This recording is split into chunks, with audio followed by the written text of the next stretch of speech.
حضور پہلا سوال تھا کہ غیر موقدہ اور موقدہ نمازیں کون سی ہیں، ذرا اس کی کچھ ڈیفینیشن بیان کریں۔ موقدہ اور غیر موقدہ اس کا تعلق سنت سے ہے۔ ٹھیک ہے، فرض تو موقد ہی ہے، ٹھیک ہے، وطر بھی موقد ہے، ٹھیک ہے، ٹھیک ہے۔ موقد معنی تاکید، جس کے پڑھنے کی تاکید آئی، صحیح، اور غیر موقدہ کا مطلب ہے جس کے پڑھنے کی تاکید ہے تو اس کا پڑھنا، اس کی فضائل بھی بیان، ترغیب بھی ہے، لیکن نہ پڑھنے پر کوئی وعید نہیں ہے اور پڑھنے کا ایسا زیادہ زور بھی نہیں دیا گیا، ترغیب دلائی گئی ہے، تو یہ سنت غیر موقدہ۔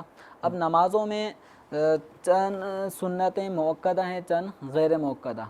ظہر کی 4 سنتیں جو پہلے پڑھی جاتی ہیں اور جو 2 سنت بعد میں پڑھی جاتی ہیں یہ موقدہ ہیں۔ ٹھیک ہے، مغرب کے بعد جو 2 سنت پڑھی جاتی ہیں وہ موقدہ ہیں۔ عشاء کے بعد جو 2 سنت پڑھی جاتی ہیں وہ موقدہ ہیں۔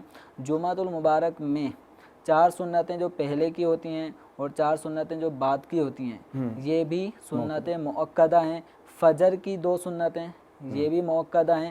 جمعے کے اندر جو 4 سنتیں قبلیہ اور بعدیہ یہ بھی موقدہ، اور جو 4 سنتیں بعدیہ کے بعد جو 2 سنت بھی پڑھی جاتی ہے وہ بھی قریب قریب سنت موقدہ کے ہے۔ ٹھیک ہے، ان کے علاوہ عصر سے پہلے کی 4 رکعت، عشاء سے پہلے کی 4 رکعتیں یہ سنت غیر موقدہ ہیں۔ ٹھیک ہے۔